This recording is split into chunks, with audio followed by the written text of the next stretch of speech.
Assalamualaikum warahmatullahi wabarakatuh. Puji syukur kehadirat Tuhan Yang Maha Esa yang telah memberikan kita kesehatan untuk mengikuti perkuliahan pagi ini. Terima kasih kepada Pak Yanto selaku dosen pengampu mata kuliah PMPU, dan terima kasih juga kepada teman-teman semua. Sebelum memulai presentasi pagi ini, izinkan saya memperkenalkan diri. Nama saya Nur Fatihatul Husna dan ditemani dua teman saya, Khairun Nisa Zakiroh dan Dia Feriana. Kami akan mempresentasikan materi pasar modal. Berikut materi yang akan kami sampaikan. Sejarah pasar modal. Kegiatan pasar modal sudah sejak lama dikenal di Indonesia, yaitu pada zaman penjajahan Belanda. Hal ini terlihat dari didirikannya Bursa Efek di Batavia yang diselenggarakan oleh Vereniging voor de Effectlandhandel pada tanggal 14 Desember 1912. Meskipun diketahui bahwa tujuan awalnya untuk menghimpun dana guna kepentingan mengembangkan sektor perkebunan yang ada di Indonesia.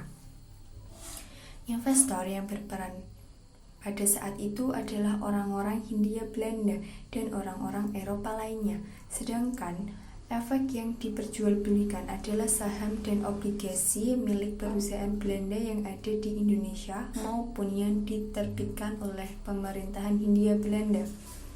Perkembangan pasar modal cukup pesat sehingga dibuka juga Bursa Efek Surabaya pada tanggal 11 Januari 1925 dan Bursa Efek di Semarang pada tanggal 1 Agustus 1925. Terjadinya gejolak politik di Eropa pada awal tahun 1939 mempengaruhi perdagangan efek yang ada di Indonesia.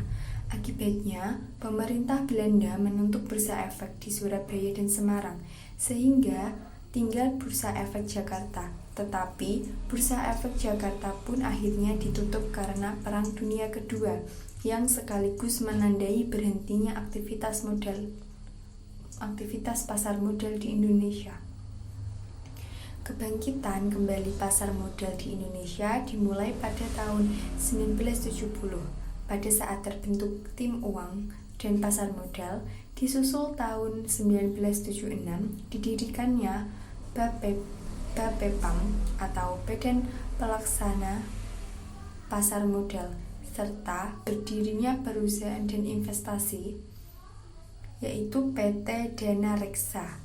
Hal ini ditindaklanjuti dengan diresmikannya aktivitas perdagangan di Bursa Efek Jakarta oleh Presiden Soeharto pada tahun 1977. Tujuan didirikannya Bursa Efek di Indonesia sebagai cara untuk mendorong perkembangan industri di wilayah timur Indonesia.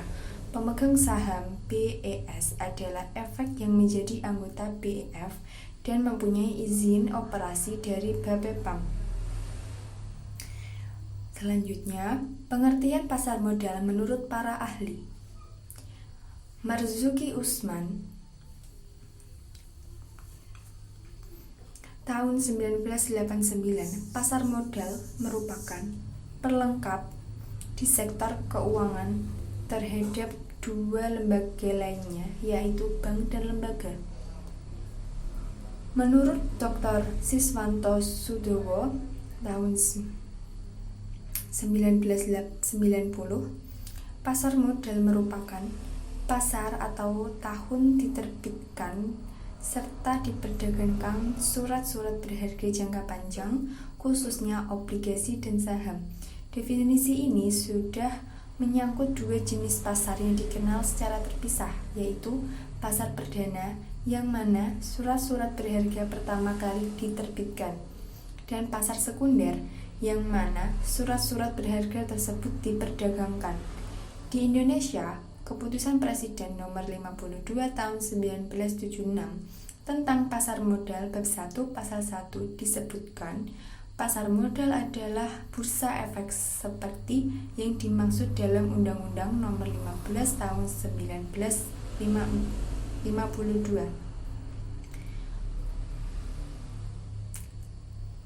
Jadi, pasar modal merupakan bursa perdagangan di Indonesia yang didirikan untuk perdagangan uang dan efek. U. Tunway dan Hugh T. Patrick dalam sebuah makalah IMF menyebutkan 3 pengertian tentang pasar modal. Dana Reksa 1986 dan Ekonomika FEUI 1987 sebagai berikut. Definisi yang luas, pasar modal adalah kebutuhan sistem keuangan yang terorganisasi, termasuk bank komersial dan semua perantara di bidang keuangan, serta surat-surat berharga jangka panjang dan jangka pendek, primer dan tidak langsung. Definisi dalam arti menengah, pasar modal adalah semua pasar yang terorganisasi dan lembaga yang memperdagangkan warkat-warkat kredit, termasuk saham, obligasi, pinjaman berjangka, hipotek, dan tabungan, serta deposito berjangka.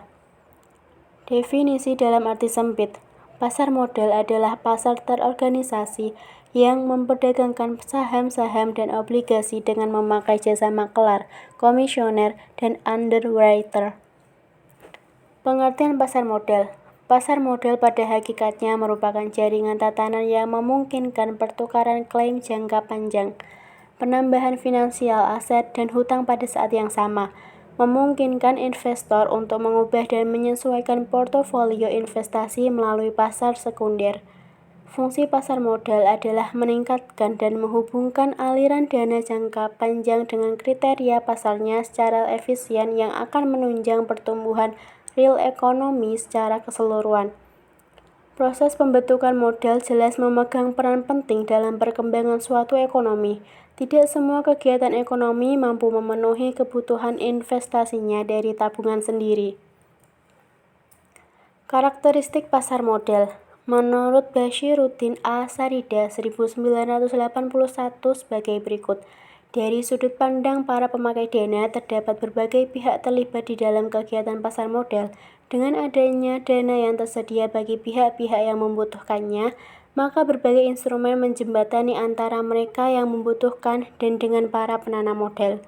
Dari sudut pandang jenis instrumen yang ditawarkan melalui pasar modal, yaitu instrumen utang jangka panjang atau instrumen modal perusahaan. Dari sudut jatuh temponya instrumen yang diperdagangkan di pasar modal. Lanjutan, dari sudut pandang tingkat sentralisasi, telah diketahui bahwa ruang lingkup suatu pasar modal ternyata mencakup permasalahan yang cukup luas dan tersebar. Dari sudut pandang transaksinya, pasar modal dilakukan oleh para pemodal dan pemakai dana terjadi dalam suatu pasar yang bersifat terbuka dan tidak langsung. Di dalam mekanisme pasar modal dikenal adanya penawaran pada pasar perdana dan pasar sekunder. Hal tersebut menimbulkan perbedaan antara transaksi pada pasar perdana dengan transaksi pada pasar sekunder. Selanjutnya yaitu manfaat pasar modal. Manfaat pasar modal bisa dirasakan oleh investor, emiten, pemerintah maupun lembaga penunjang. Menurut PAU UGM 26-27 Januari 1990. Manfaat pasar modal bagi emiten diantaranya yaitu pertama, jumlah dana yang dapat dihimpun bisa berjumlah besar. Dan yang kedua, dana tersebut dapat diterima sekaligus pada saat pasar perdana selesai. Dan yang ketiga, ketergantungan emiten terhadap bank menjadi kecil. Dan yang keempat, tidak ada bebas finansial yang tetap. Yang kelima yaitu jangka waktu penggunaan dana tidak terbatas. Yang keenam, tidak dikaitkan dengan kekayaan penjamin tertentu. Yang ketujuh yaitu profesionalisme dalam manajemen meningkat. Selanjutnya, manfaat pasar modal bagi investor diantaranya. Yang pertama, nilai investasi berkembang mengikuti pertumbuhan ekonomi. Yang kedua, memperoleh dividen bagi mereka yang memiliki saham dan bunga tetap. Yang ketiga, mempunyai hak suara dalam RUPS bagi pemegang saham. Yang keempat, dapat dengan mudah mengganti instrumen investasi.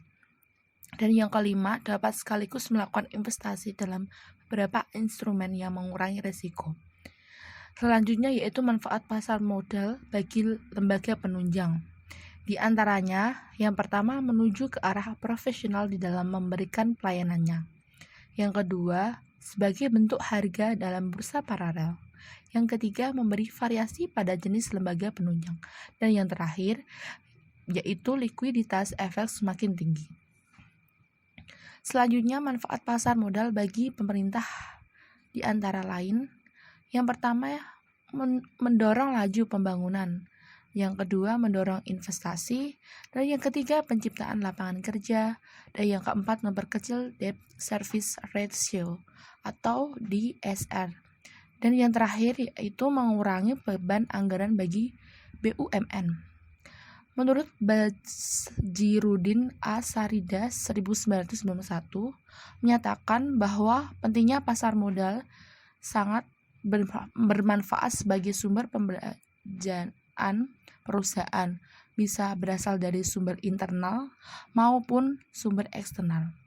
Dana yang berasal dari sumber internal itu dana yang dihasilkan sendiri di dalam perusahaan, seperti laba perusahaan yang ditahan dan akumulasi penyusutan yang ditahan. Sedangkan sumber eksternal yaitu sumber yang berasal dari luar perusahaan. Contohnya, dana dari kreditur dan pemilik bagian dari perusahaan yang bersangkutan. Sekian materi dari kelompok kami. Apabila ada kesalahan dalam bertutur kata, kami minta maaf. Wabillahi taufiq wal hidayah. Wassalamualaikum warahmatullahi wabarakatuh.